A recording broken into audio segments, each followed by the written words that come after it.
Graphs पूछे जाते हैं। सबसे पहले हम बात कर लेंगे जो भी एक्सपोनेंशियल ग्रोथ वाले, जी हाँ, एक्सपोनेंशियल ग्रोथ वाले सारे कॉन्सेप्ट या सारे ग्राफ।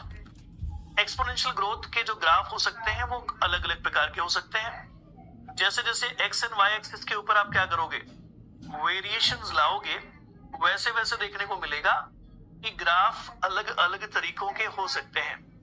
मैक्सिमम ग्रोथ रेट क्या होता है बेटा? मैक्सिमम ग्रोथ रेट का मतलब है कि मैक्सिमम कौन सी रेट है increase in number of population की, उसी को मैक्सिमम ग्रोथ रेट कहते हैं बेटा। हर चीज का डेफिनेशन।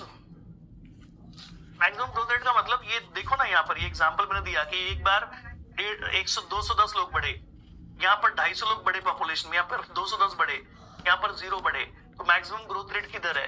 इधर है, ये मैक्सिमम ग्रोथ रेट है। मैक्सिमम ग्रोथ रेट का मतलब है the rate of growth which is occurring with its maximum potential और maximum level in all the ideal condition, ऐसा कुछ। चलो नेक्स्ट, ये वाली जरूरी बात है, ध्यान से सुनिएगा।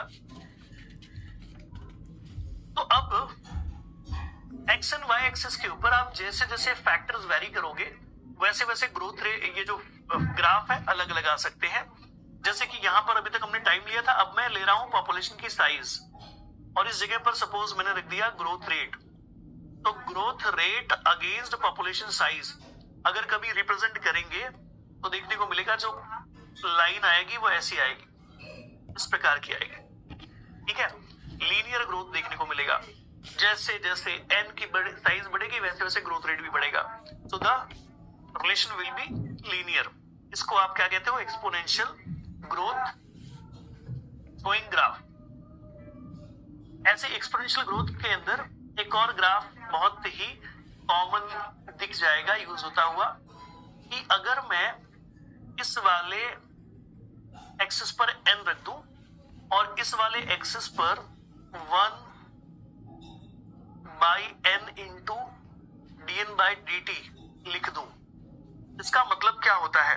इसका एक और मतलब हो सकता है, you can write as a r, ठीक है। इसका एक और मतलब होता है r। अब क्या देखने को मिलेगा?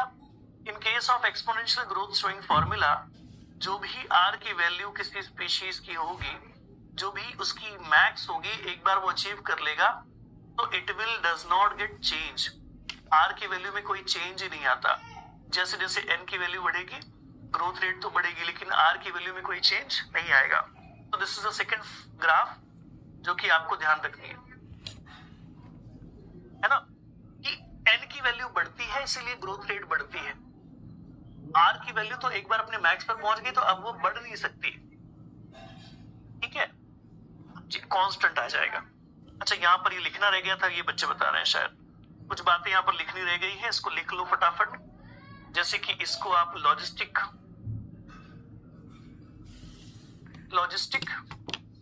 ग्रोथ कर्व कहते हो, इसको आप सिग्मोइडल कर्व कहते हो, ये भी सेमी लॉगरिथमिक होता है, सेमी लॉगरिथमिक होता है। बात खत्म।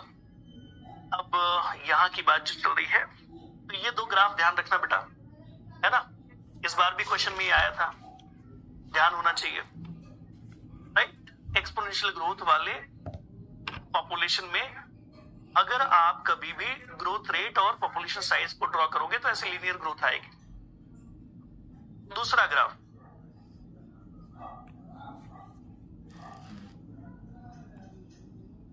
दूसरा ग्राफ जो है वो है लॉजिस्टिक वालों के लिए। लॉजिस्टिक ग्रोथ वाले केस में जो भी ग्राफिकल रिप्रेजेंटेशन निकल करके आएंगी वो कुछ इस प्रकार से है।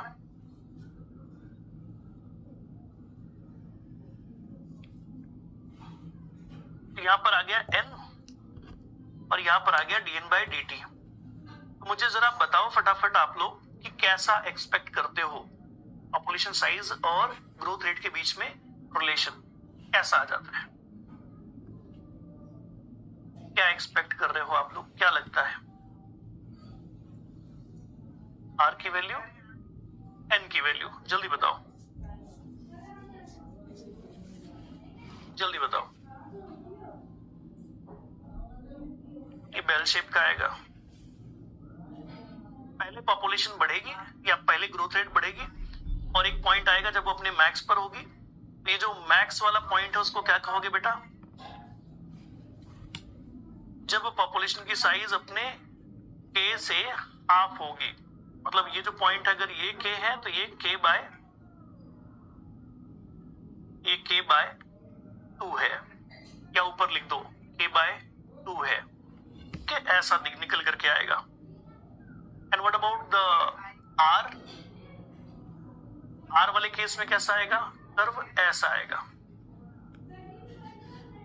शुरुआत में आर अपने मैक्स पर होगी और फिर जैसे जैसे एन की वैल्यू बढ़ेगी, एन की वैल्यू जैसे जैसे बढ़ेगी वैसे वैसे फिर ये क्या होती जाएगी? कम होती चली जाएगी। ठीक है, ध्यान रखो।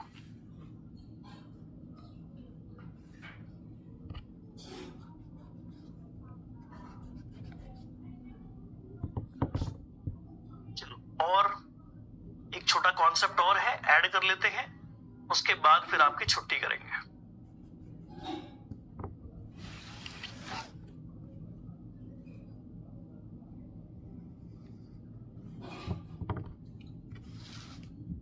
सेकंड वाला समझ नहीं आया। देखो, लॉजिस्टिक ग्रोथ के अंदर, मतलब इस ग्रोथ के अंदर आर की वैल्यू एक टाइम तक तो अपने मैक्स पर रहती है, मतलब यहां पर आने तक तो अपने मैक्स पर होती है, लेकिन उस मैक्स के बाद अब वो घटने लगती है, नीचे की तरफ आने लगती है। यही चीज यहां ग्राफ में भी दे रखा है। यहां तो आर की वैल्यू में कोई चेंज नहीं आ रहा था एक्सपोनेंशियल ग्रोथ में, लेकिन लॉजिस्टिक ग्रोथ में अब ये आर की वैल्यू इनवर्स रिलेशन शो करती है। कैसा? इनवर्स। जैसे जैसे एन की वैल्यू बढ़ती है आर की वैल्यू घटने लगती है। तो inverse relationship it is represented by this graph. छुट्टी कहां हुई है? अभी क्यों नहीं हुई है? अब एक टॉपिक और पढ़ेंगे, एक टॉपिक और पढ़ना है, उसके बाद छुट्टी। अच्छा, यहां तक किसी को कोई डिफिकल्टी हो, कोई बात हो तो बता दो जल्दी जल्दी, कोई भी डाउट हो तो बता दो।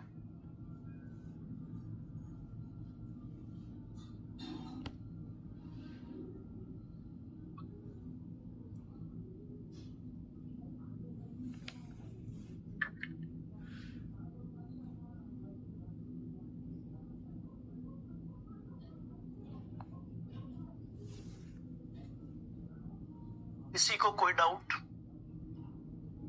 यहां तक? ये आर सिलेक्शन स्पीशीज क्या होता है? मूर्तिका बेटा, एक लेक्चर पीछे जाकर के सेशन देख लेना, कल वाला, फिर से एक्सप्लेन कर दो। ये वाला देखो, आपने जब ये ग्राफ बनाया था तो आपने क्या पैटर्न ऑब्जर्व किया?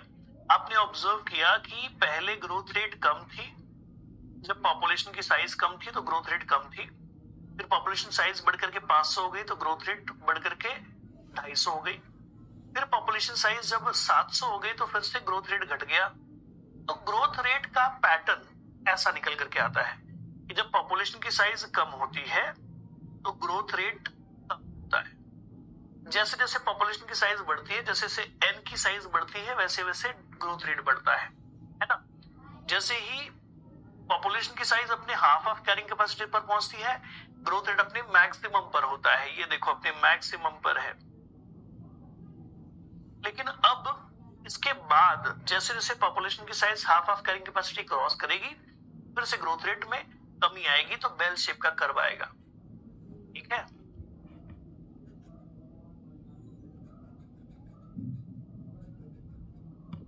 ओके। और दूसरा वाला ये है कि आर की वैल्यू कैसे कैसे कम होती है। अब कई बच्चे बोल रहे हैं कि सर एग्जांपल बताओ, ऐसी कोई भी पॉपुलेशन जो कि सैचुरेटेड एनवायरमेंटल कंडीशन में पाई जाती है, वो ऐसा ग्रोथ कर्व शो करेगी। ठीक है, ऐसी कोई भी पॉपुलेशन जो अनसैचुरेटेड कंडीशन में ही पाई जाती है वो एक्सपोनेंशियल वाला ग्रोथ कर्व शो करेगी। बस इतना ही। a/2 वाला कैसे हुआ?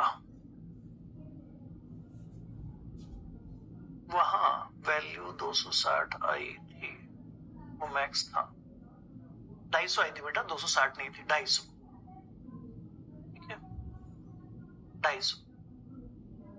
और अन्नपूर्णा बेटा कैसे हुआ?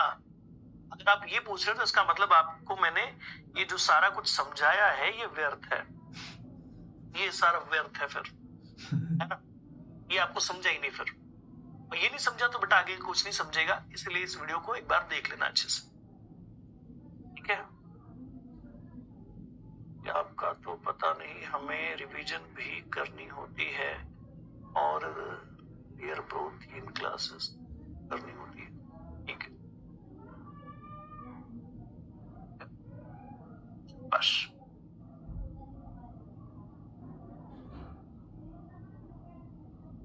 अब एक जो कॉन्सेप्ट इंट्रोड्यूस यहां पर कर रहे हैं वो कॉन्सेप्ट है पॉपुलेशन रेगुलेशन। पॉपुलेशन